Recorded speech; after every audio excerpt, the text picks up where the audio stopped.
Hey guys, Josh here, and welcome to Kill for a Bill episode 5.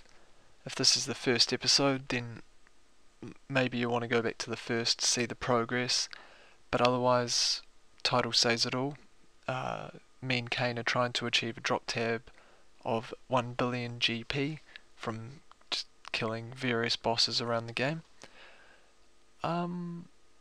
So this week well, not this week necessarily, but since the last episode I managed to be involved in my first next kill. I was lucky enough to duo it with Simerly.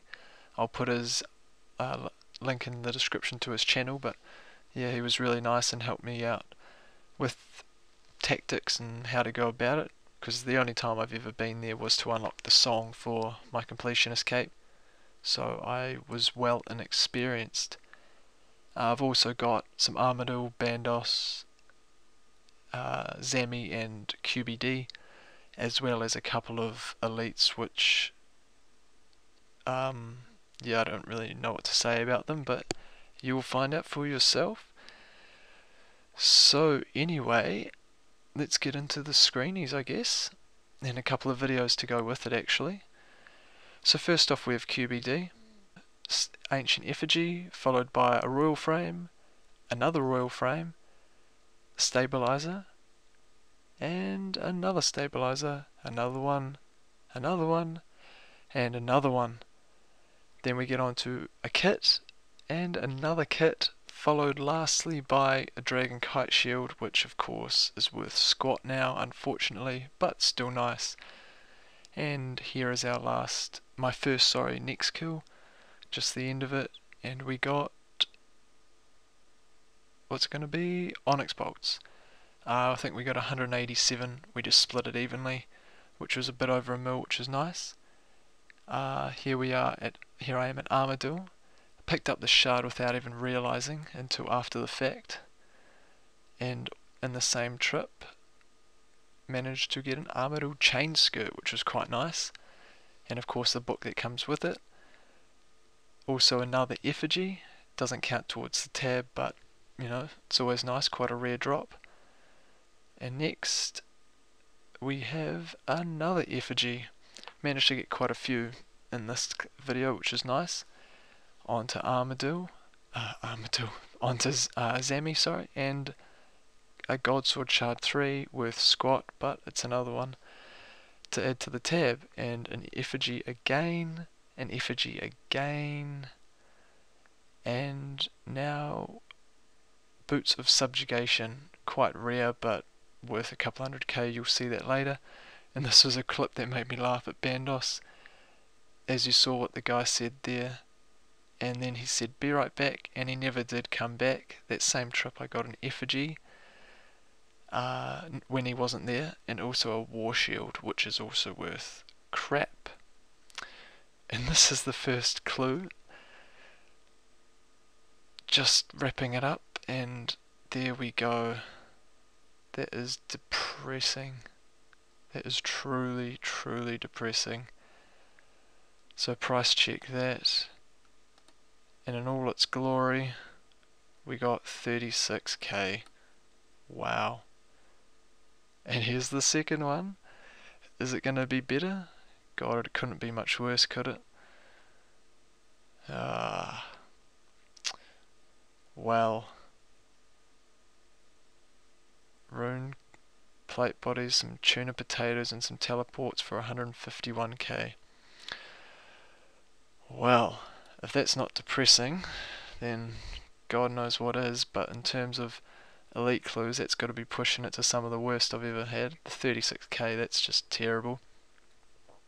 But we'll keep doing them.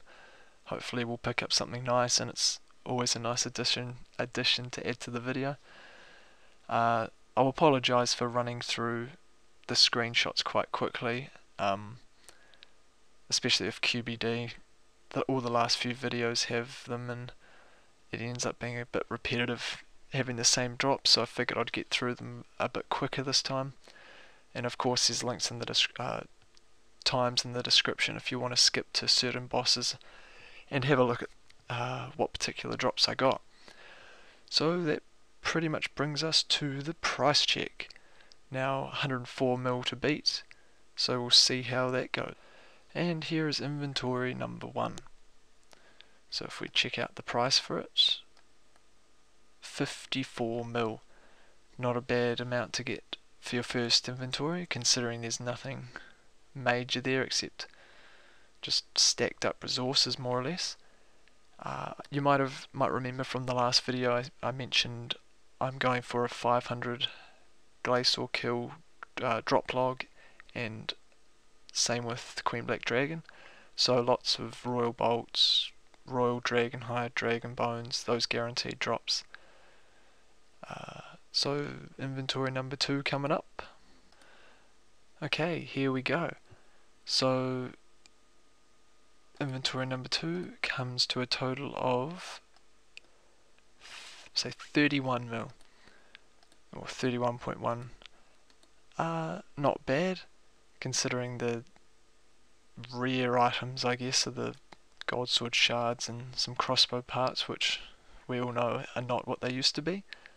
And of course the dragon bones and the royal dragon hide from Queen Black Dragon. And on to the final inventory. Okay, so this is, I guess, more or less the big ticket items of the tabs so far for the bosses we've done anyway, and that is 59 mil, just a little over 59 mil. So if we can price check a couple of these, see the Boots of Subjugation, 246k. Would have been nice to get another one of the, like a gown, or even the garb, I think is several mil. The crossbow, if you remember a few episodes ago when I got it, it was 13 or 14. It's half price pretty much, which is just ridiculous. Bandos War Shield, 440k. Was hoping it would be more since it's the first time I've got one, but obviously not. The Armadyl chain skirt, 10.4. I think it was 12 when I got it, so that's already dropped a bit. Got another kite shield, 1.1. That's only going down. And steadfast boots, 32.5. Hopefully they stay up over 30, because at the moment they're carrying, well, God, almost a little over 20% of the whole tab just with those bad boys. So 144, just a little over 144 mil for episode 5. 40 mil gain on the last episode, which is quite nice considering I didn't get anything major like the steadfast boots. So yeah, Cain is back tomorrow. I'm not sure when he will be back on RuneScape. He's got some real life stuff to sort out, but hopefully he'll be back soon enough, and we'll be doing some duo next. Hopefully put that on a live stream, and definitely hopefully bring some more items to the drop tab. And until next time guys, take care.